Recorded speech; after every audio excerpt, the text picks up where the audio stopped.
Started. I'd like to welcome you all to our travel show for today, our lunch club, where last week we looked at America's 250 in honor of 4th of July. But I thought it would be nice to take a look at some things close to home, so some hidden gems. Even if you know some of these, you may not have visited them, and I hope the videos are fascinating for us. So I hope you all enjoy. Thanks so much for participating, and let's have some fun. So please share your thoughts as we go through. So, why stay local? We all know DC has gardens, beautiful gardens, waterfronts, like the Wharf, and we're going to take a look at Georgetown. Museums. What's your favorite museum in DC? My favorite as a kid was the Air and Space Museum. Well, I think the Museum of African American History and Culture would be mine, but I'd never visited. Me But either. when I was growing up, my mom used to take me to the museum. So we went to the National Gallery of Art, we went to Air and Space, we went to all of them. So, but I think I enjoyed the National Gallery of Art because it Hmm. had all of the portraits, and they had a lot of good stuff in there. That was good, as I remember. But Oh, I'm going to the other one. you I'm need to. I hope I inspire you to go to the African Yeah, American History Museum. yeah. It's I want to one of, go to that one. that is Yeah. definitely one of my favorites. I love it. I've been there a few times. Okay. Beaches. There are beaches in Maryland and Virginia. I mean, water spots here in DC, and it's a scenic drive. I don't drive, but I love it when I'm in a car and I'm literally just looking outside the window when I'm traveling to destinations and just appreciating the beauty that we have Yeah. of all the trees and the fauna and the nature and even the man-made stuff too. I mean, how beautifully some roads are intertwined and the sidewalks and the natural architecture. So, I mean, it's amazing that we live right here in DC. People dream about coming to DC, but we're right here and we can also take advantage of Maryland and Virginia and their history because they're so intertwined with us. So, let's take a look first, of course, at the National Mall, which houses many things like the Lincoln Memorial and, of course, the Smithsonian Museums. But do you all know about the founder of the Smithsonian, James Smithson? No. Yeah. It's the Smithsonian named after him. Yeah. Yes, yes. And let's take a look at a deep dive on how the Smithsonian came to be. Look at that. This is straight from their YouTube channel. When you think of the Smithsonian, you think of its spectacular museums like Air and Space, Natural History, American History, and the institution's iconic headquarters on the National Mall known as the Castle. I mean, even just looking at that is so amazing. But remarkably, very few know about the institution's founding donor and namesake, James Smithson, or that his body lies within the castle in an elegant crypt, built for an Englishman who never stepped foot in America, but whose generosity made the Smithsonian Institution a reality. James Smithson was born in 1765, the illegitimate son of an English duke. His mother, Oh my gosh. a wealthy descendant of Henry VII, made sure that young James was given the finest education. Smithson's passion was science. At Pembroke College in Oxford, he excelled at both chemistry and mineralogy. To pursue his passions, he traveled extensively throughout Europe conducting field research. And at just 22 years of age, he was granted membership to the prestigious Royal Society of London. Over the next 40 years, Smithson published 27 scientific papers and was recognized as a highly accomplished chemist and mineralogist. I mean, I didn't know that about the founder of the Smithsonian. That's amazing. 27 scientific papers? That's amazing. In 1829, at the age of 64, James Smithson died in Genoa, Italy. That's pretty long for 1829. I think he lived a pretty good life. Yeah. A lifelong bachelor, Smithson willed his sizable estate to his nephew, Henry James Hungerford. It was an inheritance worth over $500,000, more than $12 million at current value. Hmm. What would you do with $12 million today. Mm. But in the event Henry died without an heir, Smithson's will stipulated the money would go to the United States of America to found at Washington the Smithsonian Institution. There you go. That's how the Smithsonian Institution came to be. An establishment for the increase and diffusion of knowledge. The motive behind Smithson's remarkable bequest remains a mystery. He'd never traveled to the United States and never publicly expressed an interest to create an American version of the Royal Society. However, when his nephew Henry died in 1835 without an heir, Smithson's enormous donation was bound for the New World. In 1846, the United States Congress created the Smithsonian Institution as a trust to be administered by a board of regents. James Smithson's dream had become a reality. Over 55 years later, one of the Smithsonian's regents, Alexander Graham Bell, received some troubling news. No. Dude. What? I didn't know he had a connection with the Smithsonian. That's amazing. Over 55 years later, one of the Smithsonian's regents, Alexander Graham Bell, received some troubling news. James Smithson's burial site in Genoa was to be displaced to make way for a stone quarry. Ain't that something? You can contribute so much into the world, and you could be turned into a quarry. Bell moved quickly. In 1903, he received approval from his fellow regents to travel to Italy, exhume Smithson's remains, and transport them via boat to Washington, D.C. Get out. When Bell returned to D.C. in January 1904 with Smithson's remains, President Theodore Roosevelt sent the Marine Corps band to welcome him. Roosevelt also ordered the U.S. cavalry to provide a horse-drawn carriage to bring him from the Navy Yard to the Smithsonian Castle. Once Smithson's coffin was safely housed in the institution, Bell said, "My mission is ended, and I deliver into your hands the remains of this great benefactor of the United States." Today, James Smithson's crypt rests in a small mortuary chapel within the northern section of the Smithsonian Castle. A marble copy of Smithson's memorial plaque from the original gravesite can be found on the crypt's wall.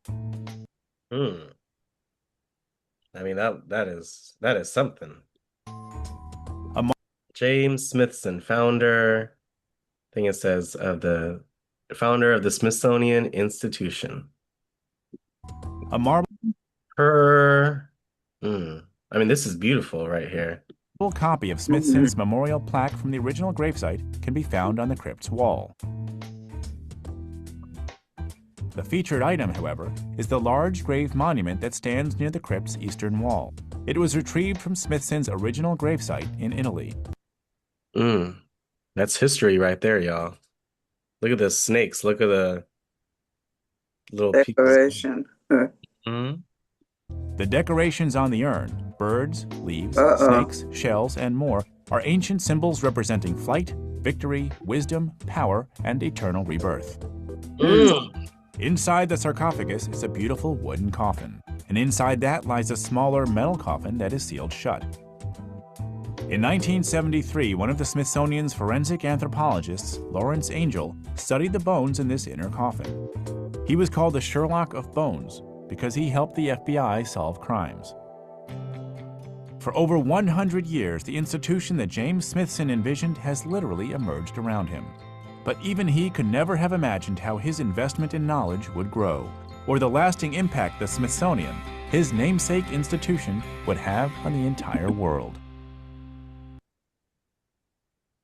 What do y'all think of James Smithson? He was a genius. Yes. Mm-hmm. He was a genius. And look at Alexander Bell talking to us. Without him, we would not have. That's amazing. They were about to literally move his body or take Smithson's body off the ground and make a quarry there, and Bell decided to go all the way to Italy and then bring the body in the coffin back. So he never been here in person when he was alive. Mm-hmm. He never mentioned the U.S. but His hey, bones did. it just happened that way. Mm-hmm. Yeah. Yeah, where's that crypt? Which building is it in? It's in the castle, the Smithsonian Castle. Yeah, I've never been in the castle, but I've been to the medical museum. Okay, well, yes, that would, that's definitely if you're And the Air creative and to go to go Space, check it out. Oh, I love the air and space. yeah, Museum of History. Mm-hmm. One of my sons worked summer down there, and I went down there. Thank you. I Uh, wonder what made him decide to donate his fortune to America when he's never been there. He doesn't have any kids. Yeah, they said he was a bachelor. Yeah, and his nephew died. So without an heir, yeah, it went to well, the he, United There States. was the U.S. yeah, he put it in his will to. Can you imagine? Mm. Okay. And everything in the Smithsonian is expensive too. Mm, That was interesting, Alex. it was. I mean, it's part of the National Mall. This video, we have some of the world's greatest monuments and parks and places. Yeah. And talking about beautifying DC. It's already beautiful. He's messing it up. Sports theater, we talked about that last week. Oh my God, how those things came to be.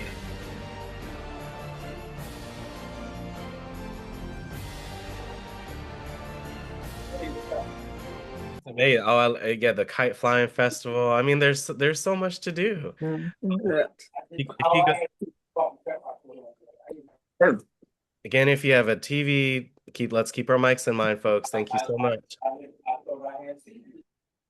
Thank you all so much. Again, let's keep our TVs in mind. I just shared in the chat this link. This is the National Mall and the Memorial Park. So all that's going on at the National Mall. So I recommend that you go to the schedule of events, and you can see there are programs at all of these memorials and monuments down the National Mall. MLK, of course, the World War I/II Memorial, the Washington Monument. So take a look. Even starting tomorrow at 9:30, there's a 250-year journey of liberty and economic freedom. American Patriots at 8 p.m. This is at the Thomas Jefferson Memorial. It's a 30-minute program. On Saturday, Mr. Lincoln Goes to Washington, World War II Memorial. Again, most, if not all of these events are free. So you can meet with the ranger and they can, do a tour for you. Memorial kiosk for Korean War veterans, Vietnam veterans, the Lincoln Memorial. I mean, look at that. Isn't that amazing that these are free and you could visit them at any time? Alex, they just recently opened the I guess it's the crypt underneath the Lincoln Memorial. Hmm. You can go visit there as well. I don't know if it's free or if you have to set up an appointment or get a time ticket, however they do it. But yeah, they just opened that up under, where he's sitting at in Mhm. his chair. Oh, that would be something to take a look at if you're Yeah. interested, especially if you're already going to the African American History Museum. I would go there as well. Okay. Manifest Destiny. This one's pretty cool. This is all July at the World War II Memorial. So we learned about Lewis and Clark and the Louisiana Purchase. So that would be interesting to go see that as well. Dog Walk. That's pretty interesting. Join a park ranger to learn about the role dogs have played throughout history and their connection to the memorials. Oh wow, that's pretty cool. So even just using this site and taking a look at this video and seeing what's to do, um, are y'all, maybe inspired to go visit soon? Again, the monument, the memorials, the parks, the Lincoln Memorial, Pennsylvania Avenue, the Forts Theater, the gardens. There's even so much to do in that one area. I hope you all enjoyed that. Next up, when we talk about DC, I thought of Georgetown.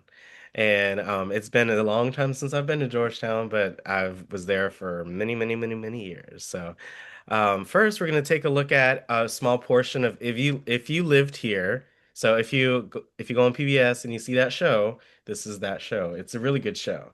I really like it. So Georgetown is DC's first gentrified neighborhood. So let's take a little history on that, but also a local guide of what you can do in Georgetown nowadays.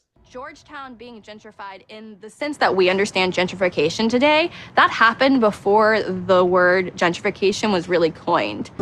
The first gentrification of what is now Washington, D.C., was pushing out the American Indian tribes, and Georgetown came shortly after that. If you want to kind of compress all of its history into a whole, and you want to talk about Georgetown as the thriving industrial port city, the way Georgetown looks today, walking down the street, is going to look very similar because it's a historic district, but the makeup of the people who live here are going to be very different. Many of the residents in the early 1800s of Georgetown were wealthy, mostly white, Southern plantation-owning families. After the American Civil War, a lot of things change around the neighborhood. Georgetown started to decline in the sense that it wasn't considered a desirable neighborhood. It is becoming very industrial with the C&O Canal. There was a thriving Black community in Herring Hill. So the makeup, the demographics of Georgetown were starting to change, and a lot of the wealthy families were moving up the hill to the fresher air away from the industry of Georgetown. It was still beautiful. The people who lived here had a sense of pride and community, and they loved their life here, but it was poor. Most people talk about its history of the rich and the famous, but Georgetown was founded by immigrants, and a lot of the immigrant history is focused here on Holy Hill. A lot of Scottish and Irish, but also German immigrants. These are the laborers and the workers who worked in the shops and the grocers. They were the doctors and the lawyers and the canal. I mean, yeah. Did y'all know Georgetown was founded by immigrants? And I mean, all the different cultures that were there. Boatmen. They're really the part of Georgetown that made this a community. Around the time of the New Deal and the two World Wars, folks are moving into the nation's capital to work for the government, and they can't afford the homes in downtown Washington City, but they can afford the fixer-uppers here in Georgetown. With the influx of government workers who tended to be white, they started to not want the laborers, the workers, mostly Black residents living nearby. Around this time, a lot of the only places that these poor Black and immigrant workers could live were in the alleys. What we saw happen all over Washington, D.C., not just in Georgetown, is the Alley Dwelling Act, which essentially kicked the families out, raised the shacks and the buildings, and created parking spots for the larger houses nearby. We're located on P Street Northwest between 27th Street and 28th Street. And this area is known as Herring Hill. Herring because there were herring fish in Rock Creek Park. It was also where many African Americans settled into a community that was self-contained. They had their mom and pop stores. They had their grocery stores, their beauty parlors. This block had 13, maybe 14 families living here. Most of them owned their property, which in itself during 1890s was remarkable. They had the foresight to own their property, which is going to be crucial. If you own your property, you don't get put out. And believe it or not, the owner, Raleigh Marshall, it was his great-great-grandfather's home. So the history is still alive here. What do y'all think of Georgetown? That's amazing. That's nice. The homes are very beautiful. They look like they are too. Mm-hmm. That's great.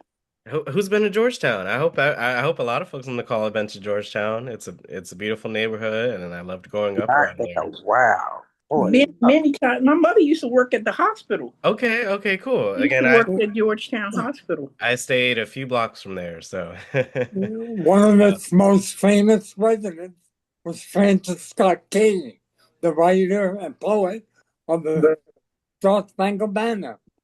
that's why in the area there's Key Elementary School where I went to. Yeah. Francis Scott Key. Yes. Oh my God. Even just wow, that piece of history is so I amazing. didn't know that because I thought he lived in Baltimore. no. Mm. And another famous resident was John F. Kennedy. That makes sense. It's really close to the Kennedy Center. It's really close to Georgetown. So that makes sense. This is what it looks like today. Y'all, the Jazz Blues Alley. That's still popular to this day. Georgetown was established in 1751 as a port of trade, predating Washington, D.C. by nearly 40 years. I love this walkway right here. Walking here next to the, next to the river. It's so nice. The neighborhood was the first historic district in Washington, and today landmarks like Old Stone House, built in 1765, stand. It's still here. Like, oh my gosh, that old stone house. I mean, Waterfront Park. This Christ Church is 200-year-old landmark. To an active congregation. M Street and Wisconsin Avenue form the heart of one of the most popular shopping districts in the country. I mean, there's a shop. I mean, there's entertainment options. I mean, Clyde's. It's classic. Love that restaurant. Famous for its red brick sidewalks and historic. Yeah, do y'all like red brick sidewalks? I think they're so cool. One red brick stand out in the middle. I know, right? They always do.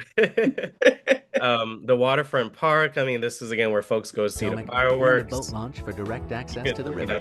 People take boats. Dumbarton Oaks Park, part of Rock Creek Park, offers 27 acres of naturalistic gardens and historic landscape Rock Creek Park is so huge. And Dumbarton Oaks Gardens is a tranquil spot. Look at that. The bustle of the surrounding city. Look at those gardens. So nice. Hikers and bikers can explore the C&O Canal Path, a scenic trail that extends more than 184 miles, all the way to Cumberland, Maryland. Oh, I mean, just look at this. Wow. Beautiful. C&O Canal. Hardy Middle School learns. This is where I went to middle school, Hardy. Minus right there on 35th Street, not 2 blocks away from Duke Ellington. This was a great school. I loved going here. My daughter went to Duke. I used to go to Rock Creek Park a lot back in This the day. is, MacArthur High on MacArthur Boulevard. That is one of the newest schools in DC. It just opened in 2023. It opened in 2023 and has not yet received a rating. Georgetown University and the University Hospital. I worked at Sibley Western Edge. Hospital, which is not too far. That was the last stop on the old D6 route. The tourist district with heavy traffic and limited parking. I love that road. I know exactly where this road. It was so satisfying walking down this hill. The Metro bus and no the circulator are parking popular place options for getting around the neighborhood. There's no metro station in the neighborhood, but the Foggy Bottom station is only a 15-minute walk away on the Foggy Bottom. It's the closest metro, and then you could take the bus up to Georgetown. But in Foggy Bottom, that's where Walls, Washington University, GWU, Interstate 66 and 495 are easy. I love taking classes there. It was really fun. Beautiful facility. So I hope you all enjoyed learning about Georgetown. Now, Duke Ellington used to be called Western High School because my husband attended it when it was Western, and then they fixed it up and changed it to Duke Ellington School of the Arts. Yeah. Yeah. I didn't know it was called Western High School. It was Western, yeah. My daughter went there. And I think Georgetown got its start because it was the northernmost navigable stop on the Potomac River. Like you couldn't go any farther upstream if you had a sailing ship. So that's what actually created it, back in the 1700s. Yeah, by immigrants. Yes. Hi, Lou. Alex, I don't know if you mentioned Foggy Bottom. Did we mention Foggy Bottom? Yeah. Yes, in the video where GWU is at, and that's the closest metro stop to Georgetown. The Yeah. university. Yeah. And there's St. Mary's Episcopal Church that Brandon Todd belongs to. There's a metro there. Founded Yeah, by yeah. African Americans in Foggy Bottom, St. Mary's Episcopal. Yeah, that's why they have St. Mary's Court, one of the apartment buildings down there. That's on 23rd Street in Foggy Bottom. Yes, ma'am. I love it. I love that area. It's so cool. You know, another thing, when I was in elementary school, we had a field trip. We rode on the C&O Canal. And we boarded it in Georgetown, and you know, I think Wow. Yeah, in Maryland. Yeah. Yes, and the guy with had the donkey pulling. I think they got rid of that, right? That's gone now in Georgetown. Yes, that was a while ago, but we talked about C&O Canal before, so I loved learning about the videos and and how they're on the boat. So that was fun. I have never visited the Arboretum. I'm not too far from it, but I hope you all enjoy this video and the bonsai trees. I love bonsai trees. Yeah. They're so nice and feng shui. And then capital columns. Have y'all heard of that term before? No. No. Yeah. So let's take a look at the U.S. National Arboretum. Good morning from Washington, D.C. We're Madison Ivan, and today we are adventuring at the United States National Arboretum. This place was established by an act of Congress in 1927. It has over 400. So it's almost 100 years old. They might be having something next year. Who knows? 46 acres to explore, and like most things in DC, is completely free. We are so excited to be checking out the National Bonsai Museum, where we'll see. Look at that! Wow. Look at that tree. Look at that bonsai. That must be hundreds of years old. It's so pretty. It's it's so pretty. Tree in the world here. 53 of these.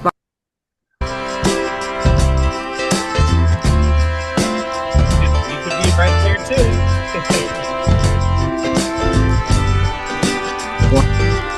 So we have made it to the National Bonsai Impinging Museum. There's the 6th oldest bonsai tree in the world here. 53 of these bonsai trees were a gift to us from Japan for our bicentennial. So when America had been around for 200 years, they gifted us with 53 bonsai trees, which if you were along for the Cherry Blossom Festival, they also gifted us those. Japan is they're great at giving us gifts and beautiful living things that we get to appreciate.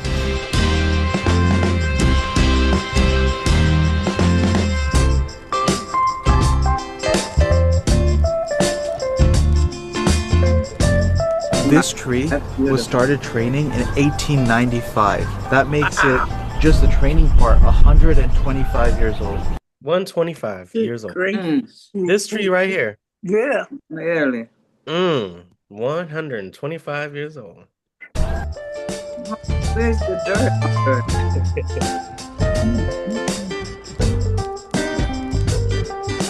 So this tree has been in training, like becoming a bonsai tree since 1625. And what? Yeah, she did say this is the 6th oldest bonsai tree in the world. That's unbelievable. Right here in DC. That's why we have it right here in DC.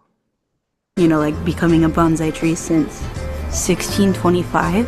And what's crazy about this tree? 6th oldest bonsai tree in the world is here in DC. Is it was in our gift of 53 trees for our bicentennial that the Japanese gave to us. And we've had it since 1976. And in the early 2000s, this family came from Japan to visit it. And we found out that this family is who started the tree, and that this tree had survived the bombing in Hiroshima. And it's just so crazy. Like, there are literally photos of this tree, after the bombing, with everything obviously destroyed, and this tree surviving and living and thriving. So it's a really, really special tree that we have here.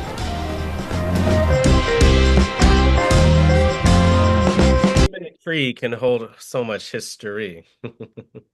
Wow. Amazing. What did that say before? North American Pavilion. Oh, I want to go here. This looks so cool.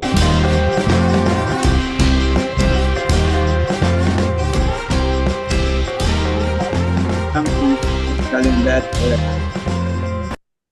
Redwoods are the tallest trees in the world, so it is crazy to see them in this mini bonsai form. Those are redwood trees.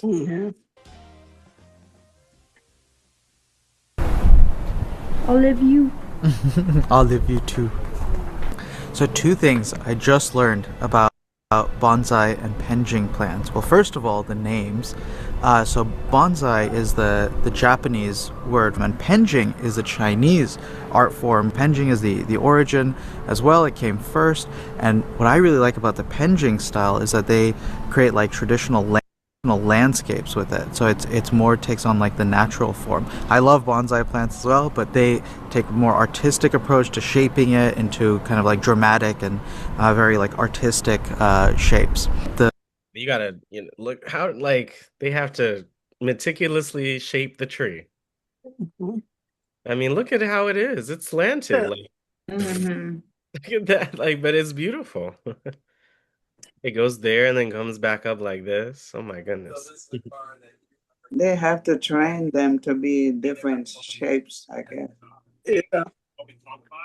hmm Um, we gotta keep the TVs in mind. Thank you so much. The way they train these, they have like wire. So now let's go to the Capitol columns. These are the Capitol columns, which stood at the Capitol between, I think, 1826 and 1957. They were the backdrop of several inaugurations. There's some conflicting stories, but from what I read, the Capitol dome ended up being built much, much bigger than anticipated, and so everyone always thought the columns looked a little bit ridiculous with smaller columns and this huge, huge dome. Oh, look at her and look at the columns. Isn't that funny? So there were renovations in the 1950s, and they took these columns out and put them in storage for a really long time before finally they said, first off, these are taking up a lot of room in our storage facility, and secondly, shouldn't we do something with them? And so, voila. Here we go.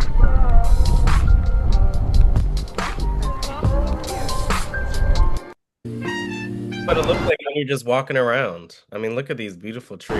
Now for the final adventure of the day, a scavenger hunt of the state trees. We've actually been learning a lot about state trees recently from one of our favorite TikTokers, Justin Davies, who's making a map of the US with each state made out of its state tree. So we are super excited about They have every state tree at the Arboretum. this.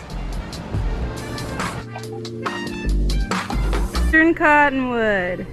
Kansas Eastern Cottonwood. Woohoo! Then what you got over there? Nebraska. What is it?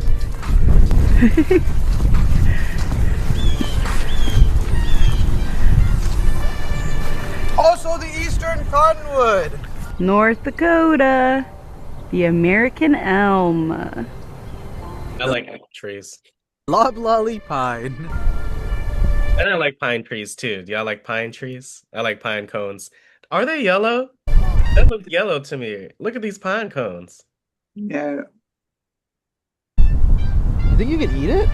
No, Kind of looks like a pine. Oh, it is Texas solid. state tree. Oh wow. The pecan tree. I can't believe there's all the different trees from all over the world in one place. Mm-hmm. What do y'all And they survive. They're so big. What do y'all think of the National Arboretum? Are you inspired to visit one day? Yeah. Isn't this on New York Avenue? Right. Blaine, New York. Blaine, yeah. We're in New York Avenue. Yeah, right there. Right there is We've never literally been in, 15 but minutes. we've rode by there many times. So You got to go in. It's free. They got a good azalea collection. If you go in like April or May, it's absolutely beautiful. Thank you. Well, that was our bit on DC. So we got Georgetown, we got the Arboretum, we got the National Mall, but there are a ton more. Going to Maryland, do y'all know about Annapolis? Yeah, a little. Oh, I love Annapolis. The Athens of America. My son always goes. Annapolis, Maryland is the sailing We capital of the go there world. to eat sometimes. Yep, Annapolis is the sailing capital of the world. So if Mm. you like boats, this is your town. One of my favorite things about the city is we are a drinking town with a sailing problem. But the drinking, well, that's always been part of our Drinking culture. down with a Back in the sailor. colonial days, you couldn't go more than 10 yards without hitting some sort of drinking establishment. Reynolds Tavern, Ram's Head Tavern on West Street, and then Middleton's Tavern down at the waterfront. We have it on good authority that Lafayette, Thomas Jefferson, George Washington, and Ben Franklin all drank there. Our heyday was really 1770 to 1790. That's when we were called the Athens of America. We were at the crossroads of all things political and cultural. But by about late 1790s, early 1800, all of our politicians, wealthy, and merchants moved to Baltimore, putting Annapolis in over a 100-year-long recession. Did you know Annapolis went through a 100-year-long recession? Really? Mm-hmm. All the merchants, they left. Mm. And so when you don't have money to build new buildings, you save everything you have. And no war fought here. It's incredible to imagine a city as old as this missed out on the Revolution, the War of 1812, and the American Civil War. So Annapolis was unscathed. Maryland is all about crabs, Baltimore especially, but Annapolis, oysters. Who likes oysters? I love oysters. Yeah, fried. I like the fried ones. Yeah, fried with some hot sauce and some vinegar. Before I eat Overfished my in the meal. late 1800s, and poaching was such an issue that we established the Oyster Navy to help curb the literal water battles happening down on the bay. Oyster Navy. At one point, 50% of the world's oysters came from Maryland's Chesapeake Bay. Mm. Can you all believe that? 50%. Over 50% of the oysters came from Maryland's Chesapeake Bay. I'm telling you, if you lived here, I love this show. So check it out on PBS. What do y'all think of Annapolis? I want to go there. I like to go there to eat. When my birthday, my son take me there. Yeah, it's a 50-minute drive. I think it's as good as any city in Europe. Those old cities. It is a treasure. That town, absolute treasure. So beautiful. Have y'all been to Sandy Point Beach before or State Park? Yeah. I don't like the water. The water is dirty. It is dirty there. There's so much going on at Sandy Point, so we'll take a look at it. Oh, there's a lot. You got to get the G version of Sandy Beach, though. Okay. Here's the beach. It might be better. So let's just take a look at this quick video. Not too much words, but yes, there's so much to do. It's a park. The beach is a part of the park. So again, take a look. What do y'all see? Yeah, the water could be. I can see it could be a little more bluer. Look at that bridge.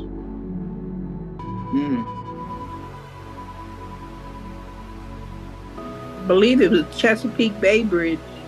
Yeah, I don't like to go on that bridge. And I was younger, I used to love to go over there.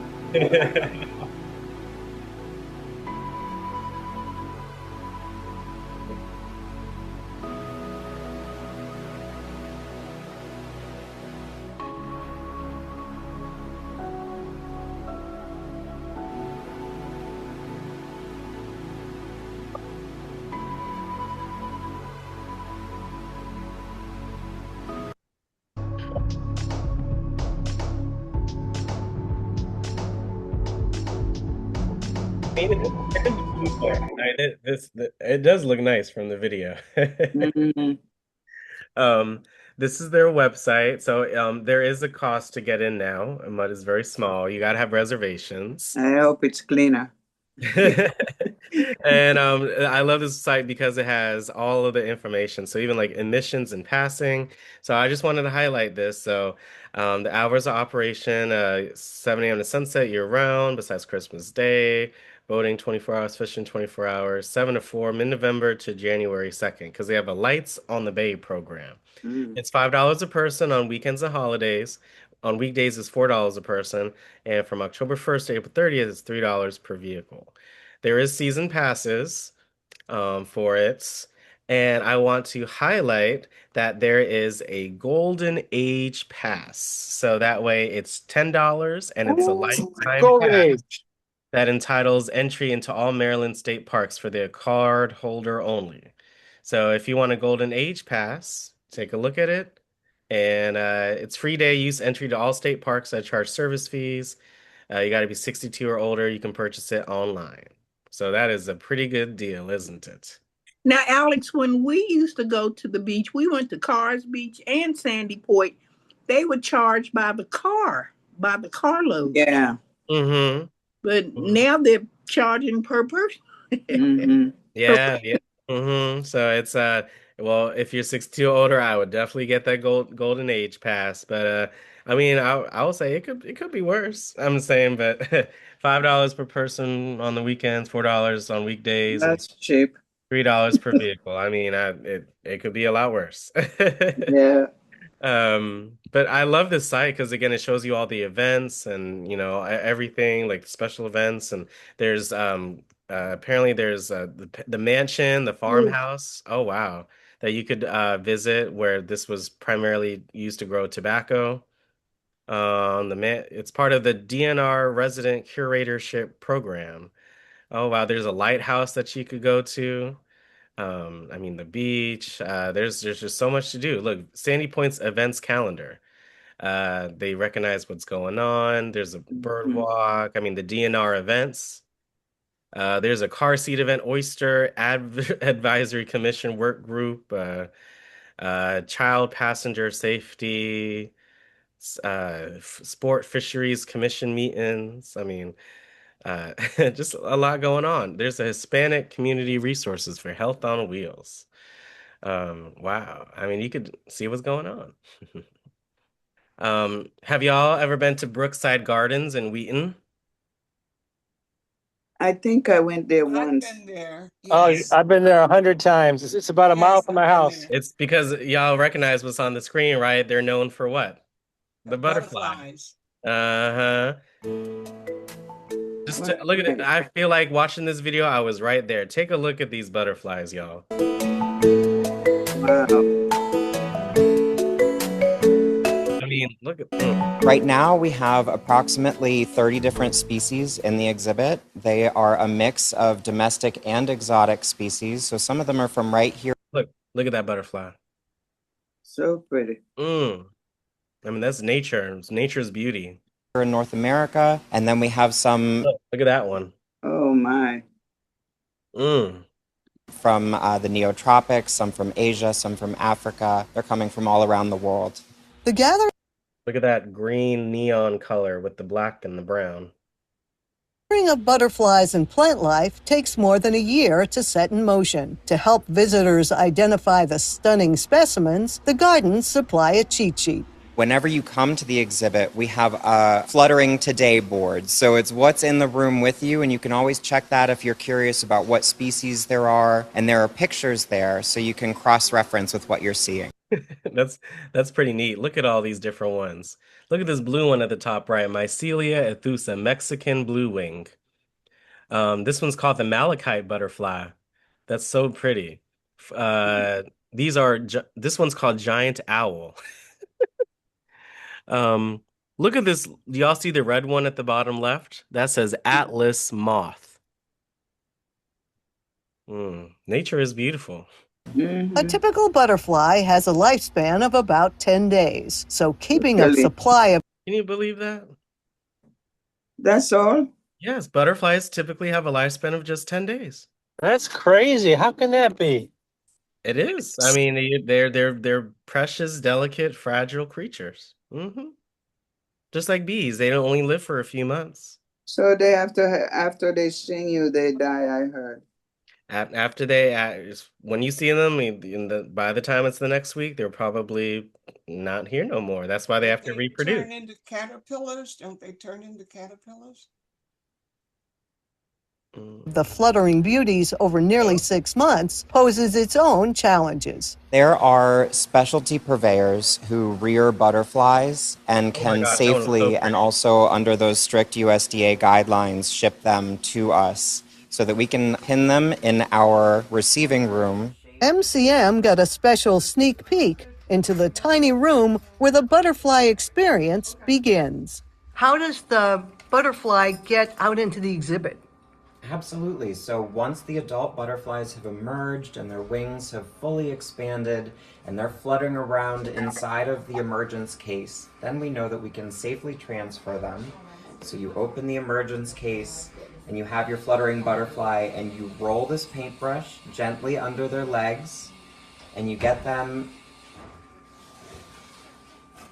and you gently put them in here and they will sit on one of these mesh laundry bags and they will just go right in there into the tent and you zip them shut for transport and then you take them out into the exhibit where it can be a really fun experience if you're here at the time to see us releasing the butterflies because they'll become active and just start fluttering around looking for food. Butterflies like warm temperatures and high humidity. Here in this semi-tropical environment, they can satisfy their high fructose diet. We have plants in here that are nectaring plants. I mean, even just looking at the plants, they're so pretty. With floral abundance, as you can see, as some butterflies do feed on flower nectar. We also, however, have fruit trays with decomposing fruit because some butterflies prefer to find their sugars in that form. Did you all know that butterflies can eat fruit and like fruit? Really? Also have little cups of Gatorade just in case they get dehydrated. No, it's more as an additional source for them to find the sugars that they need to survive. Butterflies may flutter freely, but visitors should practice butterfly etiquette. Certainly don't touch. Butterflies have chemoreceptors in their feet that are sensitive to the oils in your skin. So we ask that you please don't use your hands to interact with them. And if a butterfly lands on you? We will have plenty of trained staff who can come over and assist you with getting the butterfly off of you.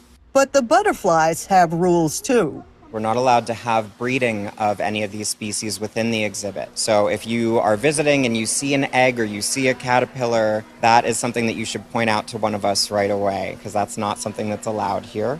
When you enter and exit the exhibit, you do it in steps. A volunteer makes sure you don't take any of these winged wonders out of the conservatory doors with you. Called Brookside Gardens in Wheaton. What'd y'all think? I would love to go there, see those butterflies. I would love to go there. I love butterflies. Even this one on the picture right here. It's so That's pretty. so pretty. Yeah. We used to go there almost every weekend. They had the most amazing tulips, tulip season. They have the most amazing azaleas. The azaleas are better than the arboretum over there. And it's just amazing place. Yes, I can't wait to visit one day. So those are some sites in Maryland. We have a few minutes left, so let's take a look at Virginia. So Old Town Alexandria. Anyone? Well, I used to live in the area. I love Alexandria. So King Street and the waterfront there. Let's take a look at Old Town Alexandria, Virginia. Alexandria is a mercantile town. Everything about this town was practical. One of the things that, as an architect, I really love about Old Town is the diversity of the houses. Look at the houses. Architecture shows the economic diversity of the city because you have large 3-story houses next to 2-story houses that would have been very modest at the time. You'll love that blue house with the brown door. The houses that have larger panes of glass were more expensive. So buildings were always mixed use here. It wasn't until the later 20th century that everything became single use. So this is such a terrific example of what obviously was a grocery store. In fact, you can see the ghost sign painted still on the second floor. Oh yeah, y'all see the sign right here? Mm-hmm.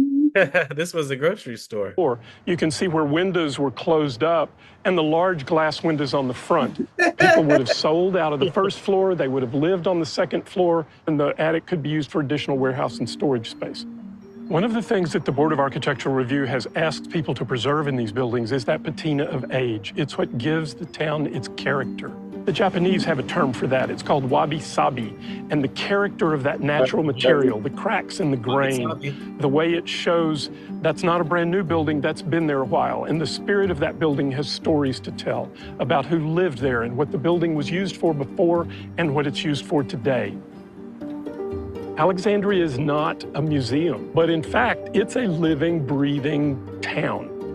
As an architect living and working here, it's like being a kid in a candy store. You can't turn around without seeing another beautiful house. So no matter what your personal taste is, you can find something you like. Oh, well, again, I like blue. I had to stop at that blue, y'all. That is. Look at the little starfish. I mean, this is so beautiful. Look at how narrow that door is. Mm-hmm. How could you get your furniture? Building all these houses, I love it. I love it. Old Town Alexandria. Last but not least, we all know about Mount Vernon, right? Yeah, I've been there one time. Mm-hmm. Mm-hmm. It's the home of George and Martha Washington.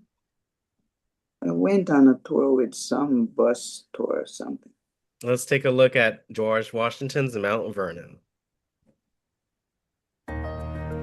Welcome to Mount Vernon, the home of George and Martha Washington, and the most popular historic house in America. Each year, more than 1 million people come to walk in Washington's footsteps, see his beloved home, and understand what life was like on his 18th century plantation. Performances by people from Washington's world will make you feel as if you've just stepped back in time. Learn about Washington's interest in growing plants and crops, and why he considered himself, first and foremost, a farmer. His grounds feature various gardens, a greenhouse, and even a 4-acre farm site where Mount Vernon's heritage breed animals can be found in season. Slaves would have worked the land and lived in cabins on Washington's farms. Their contributions to Mount Vernon are honored by a memorial, which is located adjacent to the tomb where the General and Mrs. Washington are buried.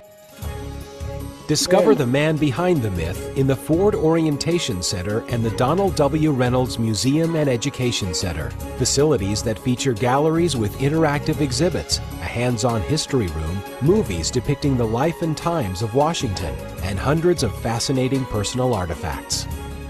Reproductions of many of the Washington's belongings and other unique gifts can be purchased at the shops at Mount Vernon, including bottles of whiskey produced at George Washington's distillery and grist mill. And for a special culinary experience, you can dine at the Mount Vernon Inn, where colonial-inspired fare served by costumed staff will make you feel like a guest of the Washingtons. And just like those visitors in the 18th century, you'll want to return to Mount Vernon every season to see why George Washington said, "No estate in United America is more pleasantly situated than this." Now, I know that was definitely an advertisement, a very intriguing one at that, but I would love to go to that inn and sit there and eat.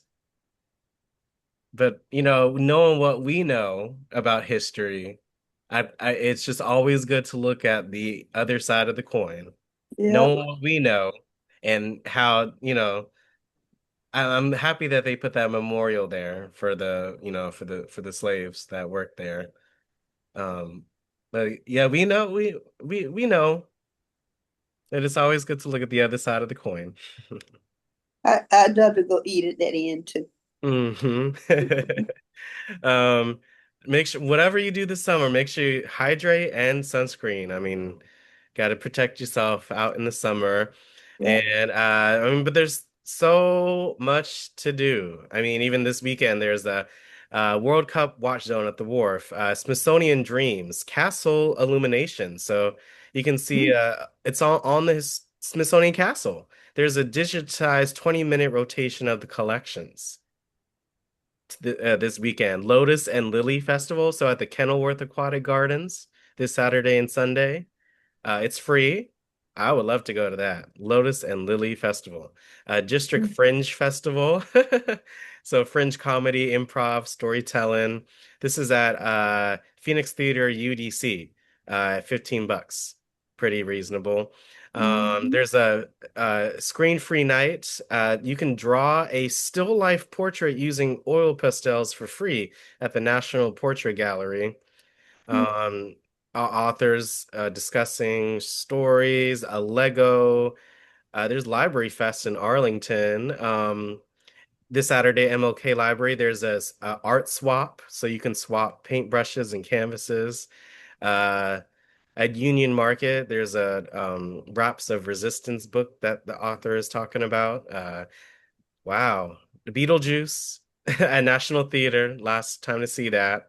There's a TLC musical on Southwest DC through August 9th. So if you want to learn about TLC.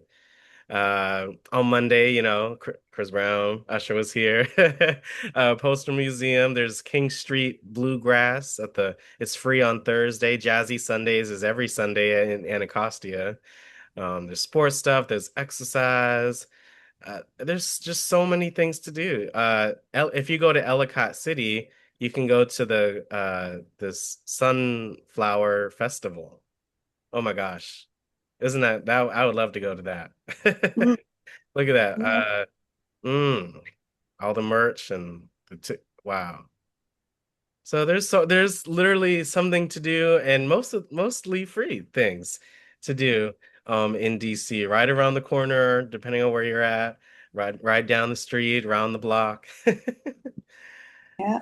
I hope you all enjoyed our session today. Are you all inspired to do vacations right here in the DMV area? I wish I could. I wish I could too. Well, I hope today was as much as it felt like you were there in person. Yeah. And I've been up in It the was nice monument seeing it. several times. Mm-hmm. When you could walk up the steps, I went. Then I went when you could walk down the steps. Then I went when you could only ride up in the elevator. Mm-hmm. Yeah. Elevator too. Are you inspired to visit some of these, or just are you in awe and the wonder of all the DC, Maryland, Virginia's, historical places? And I have some distant relatives who lived in got Annapolis, and I used to go visit them back in the day. Yeah, Thank you.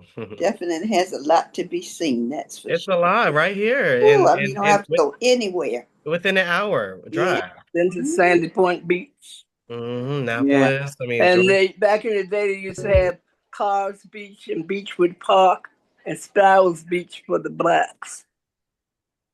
And I used to go to Beechwood Park every summer. My father had a stand down there. They sold watermelons and cantaloupes and different other things. Oh, wonderful. Well, I hope you all enjoyed our hidden summer did. gems. And it was really fun to create and find out. And you make sure you rewind this video and share it and view it. And I hope you're inspired to visit some of these places today. So thank you all so much for joining. We have module 4 and about 20 minutes. So please make sure you join that. And I hope you all enjoy the rest of today and enjoyed our session today. And I did enjoy. Yeah, it was great. So many wonders where we live. So many.